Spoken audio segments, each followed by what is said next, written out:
Hi STAR students, welcome back to another video. Today we are going to complete lesson 4. So we have been working so hard on perfecting our handwriting, and we are still going to continue practicing that skill because writers need to have neat handwriting. But we're going to go ahead today and start writing complete sentences, and we're really going to focus on putting capital letters at the beginning of a sentence and punctuation at the end of a sentence. Let's get started on today's lesson. There are a lot of things to remember as you write a complete sentence because it has so many different parts. Today we're going to be focusing on 2 of the parts that make up a complete sentence. I bet you already know how to do these, but it's important to do them consistently, and that means remembering to do them every time.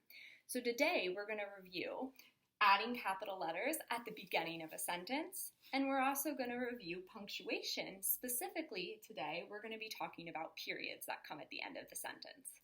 So we're going to do some review first, and then we're going to write a sentence together. So I have 2 sentences here to model that the beginning of a sentence always starts with a capital letter. So here's my sentence. The boy is sad. If you notice, I start the first letter of my sentence, it needs to be capitalized. And I did that. So I made a capital T and I wrote the rest of my sentence. The next sentence says, it's cold today. Again, I need to put a capital letter at the beginning of my sentence. So I made the I a capital letter. At the end of a sentence, to show that your sentence is complete, you need to put some type of punctuation. Today we're going to practice writing periods. Periods tell us when a sentence is done, and that means when a reader stops reading or takes a pause. Periods also tell us that someone is saying a statement. So let's read some examples of our sentences that could end in periods. I am going to school, period. Jen has a dog, period. He likes ice cream, period.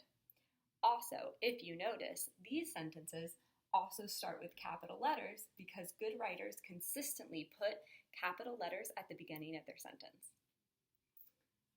Okay, are you ready to write our sentence together?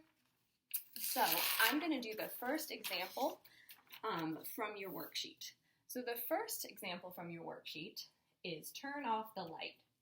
So the first thing that you're going to do when you get to your activity is you're going to copy the sentences that are written exactly as you see them. So there's a lot of things we got to think about before we do this. We got to think about our capital letters, our punctuation, meaning our periods at the end of our sentence, and because I'm a good writer, I'm still going to be thinking about using neat handwriting. So I want to make sure that this sentence up here looks exactly like my sentence that I'm going to write. So I'm going to take my time, I'm going to go really slow, and I'm going to think about everything that I'm writing. Beginning of the sentence, I need a capital letter. So I make a capital letter T, and then I'm going to continue writing the word U-R-N.